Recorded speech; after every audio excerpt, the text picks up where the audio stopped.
Today I'm very excited to share an interview that I did with Manitoba Technology Accelerator. MTA is one of the designated incubators from the Startup Visa program. They've been designated for more than 3 years. They've had more than 700 clients. This interview is with their CEO Marshall Ring and Jenna Hnitishin. There are a number of key things we will cover in this program. Who is an ideal applicant for the SUV program? What kind of support can MTA give you? How much fee do they charge? What is their selection process? Another important thing that you will see in this interview is how this organization MTA is trying to make sure they operate ethically, because a lot of organizations within the Startup Visa program are charging crazy amount of fee, but MTA is charging a very decent fee for the services that they're providing. A lot of people have gone through them. I hope you will enjoy this interview. I will leave their contact information in the description and also in the video. Enjoy. Hi Marshall, hi Jenna. Welcome to the channel. Hey Rashid, thanks for having us. Let's dive right into it. Could you please give the listeners a brief intro about yourself and about MTA? Sure. So my name is Marshall Ring, and I'm the CEO of the Manitoba Technology Accelerator. I've been involved in early stage technology commercialization for more than a decade, and have also helped form an angel group that invests into MTA client companies. MTA is located in Winnipeg, and I think I've got the best job in the world. So MTA has become one of the gold standard designated entities for the Government of Canada's Startup Visa program. And I think we're here to talk a little bit about that today. Thank you so much. Jenna? My name is Jenna Hnitishin, and I'm Director of Operations at Manitoba Technology Accelerator. I have the second best job in the world, and we've been a designated entity for 3 years now, Marshall. Yep. And I would say it's one of the most rewarding and inspiring programs that we offer. And I'm happy to talk about it today. Thank you so much. So that was going to be my next question. Could you dive a bit into the history of MTA? How many clients have you helped so far, and what's in the pipeline? Yeah, so with respect to the Startup Visa program, there wasn't a Startup Visa program that was really functioning in Western Canada. And we were asked at the time if we would be interested in being one of the first ones to offer it in Western Canada. And so I digested it and I presented it to my board of directors.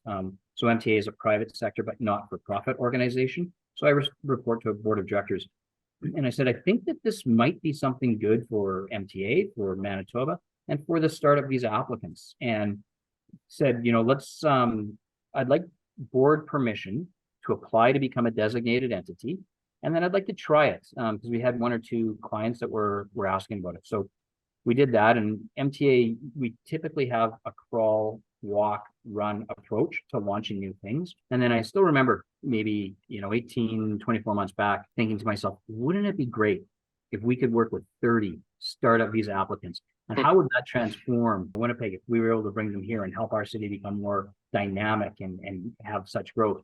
And so for a while, that was my wild goal, was 30 clients with SUV. So we started with 1, as said, and the experience was great. It was a technology that came out of a university in Beijing. It was an RFID technology. The client did well. MTA liked it. Really rewarding experience. So I said to the board, okay, well, you know what? 1 works or is going well. Let's try to go to 3. So we went to 3, and we're like, this is a really good program. We get to deal with international entrepreneurs trying to build their businesses in Canada. And we find that we can really help people's lives too. It's not just about growing the business, but it's people are leaving their home countries to come to Canada for a reason. There's something about Canada they think can make their life better. So we get to also help the lives of the entrepreneur and their families by helping bring them to Canada. So it was a really rewarding experience. And then so we went from 1 to 3, and then it was like, we were at 10, and then we were at 30. And so now I think we're one of the largest programs in the country. We've worked with over 700 different files and applicants. Currently, we have about 450 clients that are active in the program. And what we've learned, and Jenna has been instrumental in doing this, is to go from 1 to 3 to 10. We could sort of do it with pens and papers and figure it out, right? But now we've got this robust program.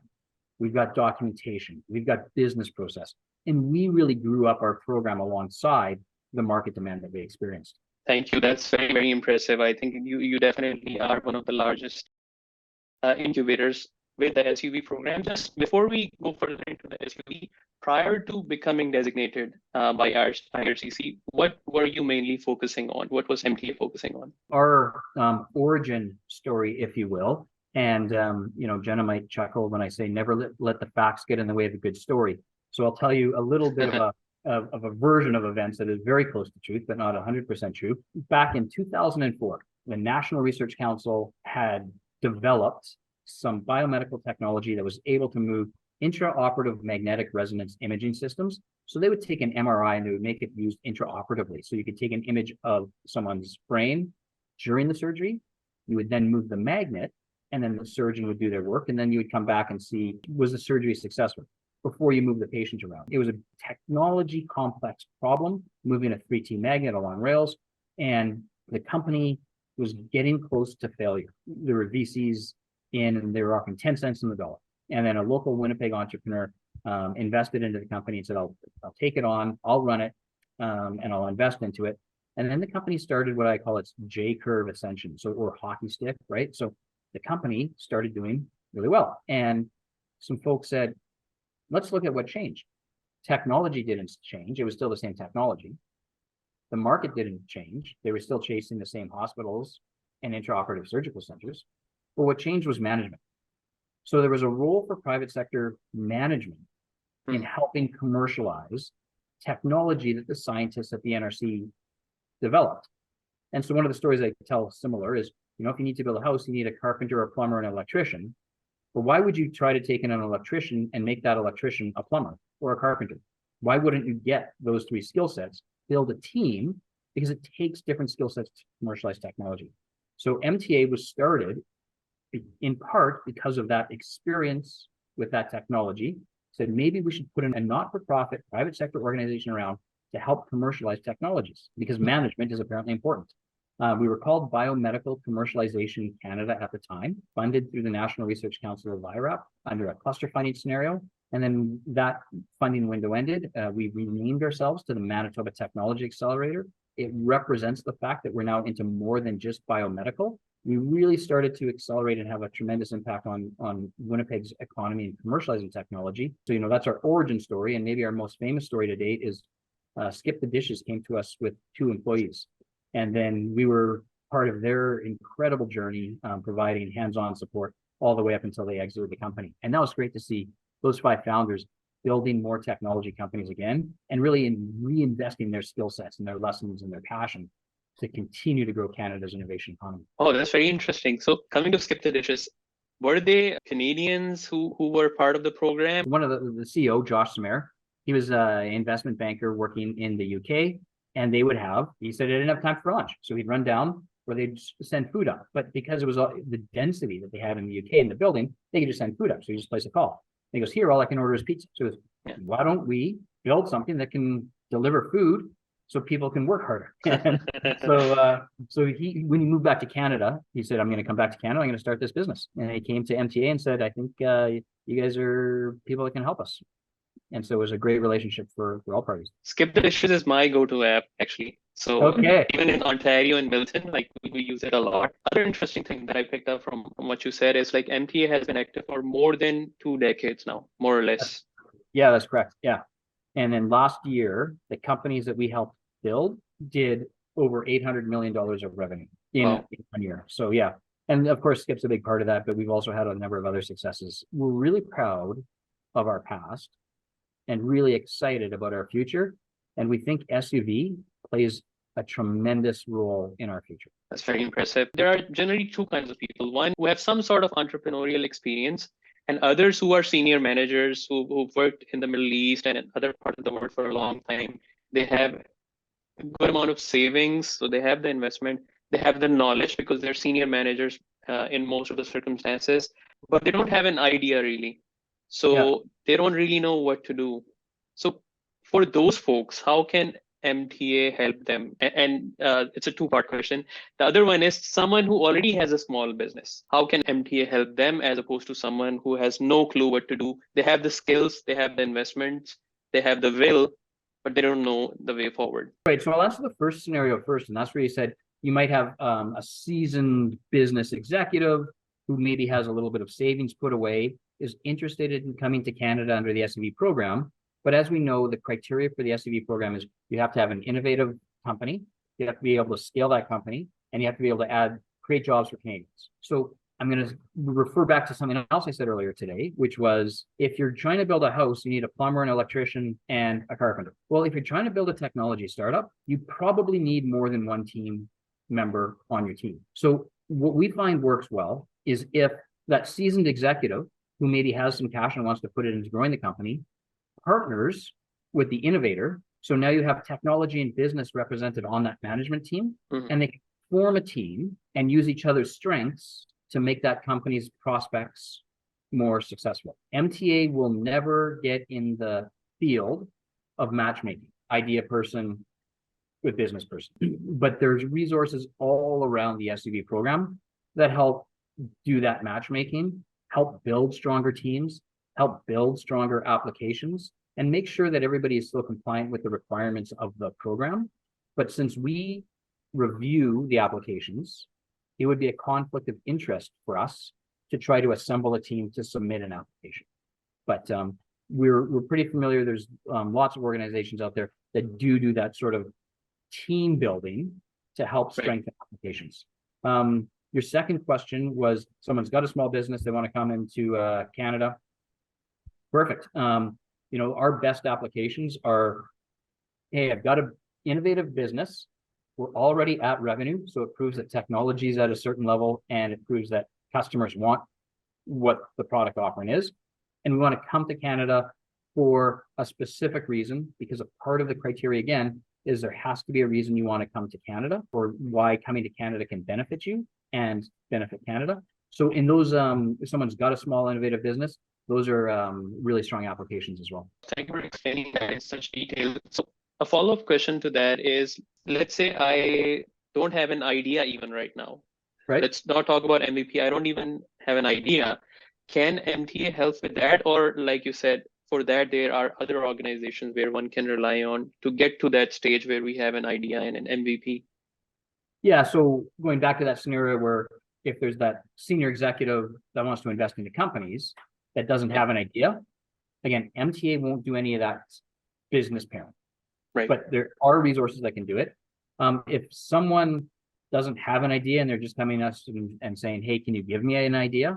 Again, that wouldn't be something that MTA does. We're not into ideation. We want to review a completed application and then provide great service to that company when they're in the program. Perfect. And this is a good thing in my opinion, because like you said, you work very ethically. You're very clear on what constitutes a conflict of interest, and you're not going to get into that, because there are organizations who try to sell the whole program, idea to launch, including matchmaking, and they charge crazy amount of fees for that. So I think it's very good and very refreshing to see someone that is very clear. Yeah, and I mean, we of course are not here to try to use anybody or charge crazy fee. Like Jenna, maybe you can comment on this as well, but what really makes me happy is like when we see people come to MTA, and not everybody, we'll get into this later, not everybody has to, but when they come here and we see their eyes light up and when we see their families and we know we're helping them, that is really rewarding to us. And Jenna, I think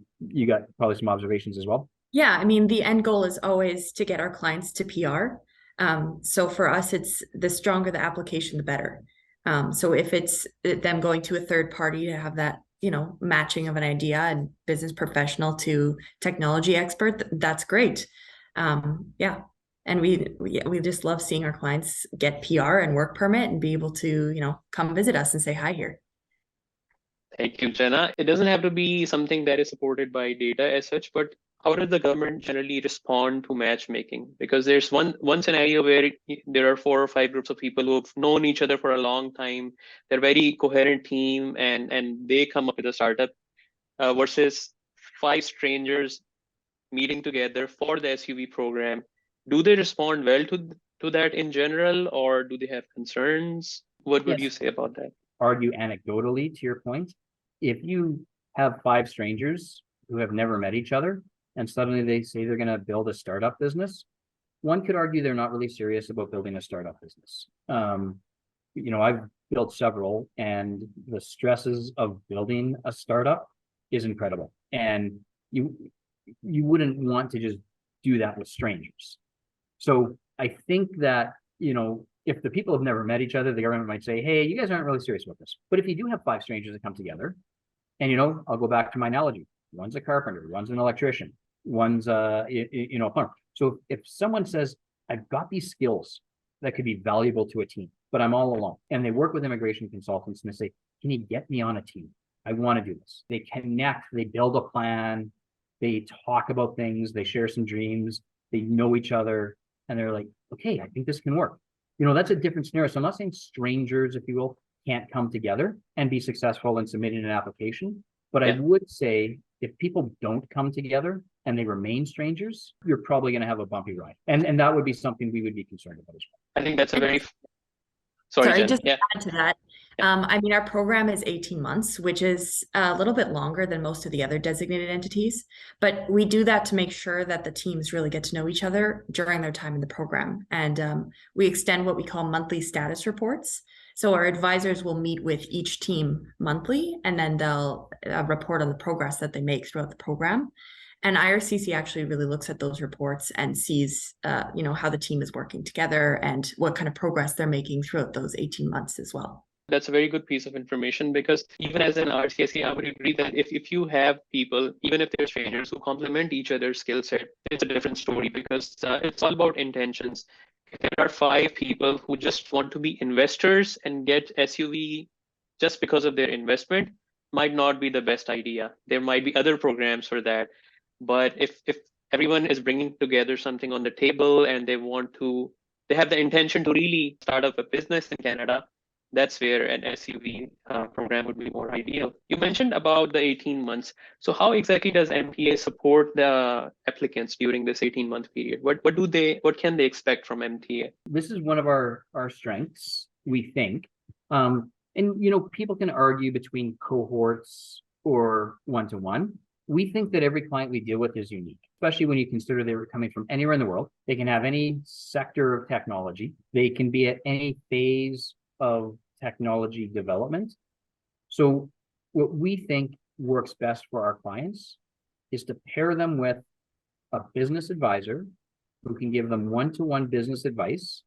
Some of it is structured about how to run a business in Canada, and that type of, I don't mean to make it sound generic advice, but some of these basic levels of advice that are required. But then the other part of it is, where does that client sit on the commercialization pathway?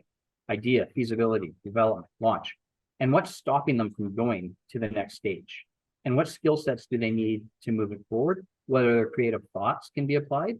So what we do, what clients can, the best value that clients receive from MTA is we pair them up with a business advisor who is generally a subject matter expert in the field that the client is coming from, who has a network in Canada, who has seen past successes and past failures, who can give that one-to-one business advice. And then we also think that's a great way to hold people accountable to their part of being in the program. We want to work with clients that are trying to build a company. What they can expect mostly is one-to-one business advisory services. We can deliver it virtually or in person. And then we also offer access to our facility for those who are able to get here, and a little bit of admin support. But mostly it's that business advisory service. As a part of these services, do the advisors also help with, let's say, marketing and potential ideas to get more leads, contact investors, all those things? Yeah, so there's a great question, right? So we individualize the program to help clients move forward. So if a client is needing marketing and to get more qualified leads, we might put them in with a marketing expert to be their business advisor to help them. If a client is trying to go from MVP to product version 1, we might put them in with an engineer who can help build that product development path for them. If that client's looking for access to capital to support scaling up, we might put them in with someone who's got good investment experience. So that comes back to the customized nature and why we don't necessarily believe in cohorts. We do believe in working one-on-one with clients to make sure that we can deliver to them skills, advice, and value specific to their needs. And I think since you've mentioned on your website, we can talk about that here as well. Like, how much do you typically charge the clients? Oh, now we're going to start talking about money, so Jenna's going to have to take it. I mean, it's dependent on number of team members coming in. So for one team member, it's 2,100 per month for the 18-month period, and then it increases by 500 per team member up to a maximum of 5 team members. Let's say I have an MVP, and like Marshall mentioned, I want to go to product one, the first version of my product. At that time, I might need the help of an engineer, but at stage three, I might need the help of someone with marketing skills. Are they able to switch advisors, like go from one to the other to the third one, or like how does that work out? We try to keep them with the same primary advisor, but the clients will get X number of hours every month from the advisor.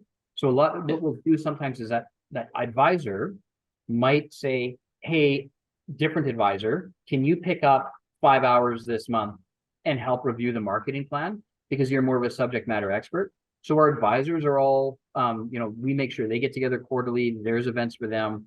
They're also motivated by helping the clients succeed. So we do have the ability to access a wider talent pool for those client companies when they come through, but we don't want to change who the lead advisor is because we're looking for that consistency. I think that's a very good approach. What do you expect from the applicants? What are their responsibilities? Well, on the application side, so we want them to fit the criteria, of course. Innovative idea that can create jobs for Canadians and can scale. We have a standardized application process. And we do this to support one of our competitive advantages. So the standardized application process is we want to see a mini 2-page business plan. So a business plan overview, hit the high points, and then we have a 10-deck pitch deck.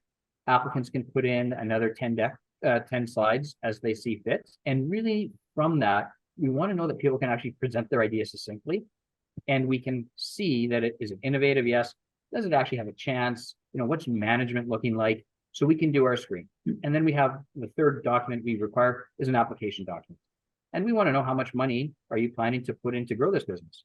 Because if someone's trying to build an AI algorithm from nothing, and they say they're going to put in $20,000, we know they're undercapitalized. These 3 documents we require: mini business plan overview, pitch deck, and application. And we want it standardized. And the reason we want it standardized is what we take with that application, we run third-party screening committees. Okay. So Jenna makes sure that we have 3 third-party screening committees a month.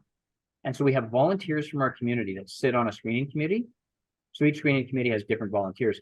And they're bankers, lawyers, members of the Chamber of Commerce, members of Industry Association, some government workers, and people who want to see Winnipeg do well, and people who are committed to seeing entrepreneurs do that. When we have standardized applications, when we have a screening committee, they get to compare everything in the same format. So nobody's going to lose out because of format. And now we can see, are they hitting these basic criteria that we need to see presented? And the screening committee is an effective and efficient way. So now MTA isn't the one who says yes or no to the applicant. Our volunteer third-party screening committee makes recommendations. Yes, MTA, these guys are compliant. You should accept them. No, MTA, this thing really doesn't look like a good fit. Or third, hey, MTA, we got a couple of questions.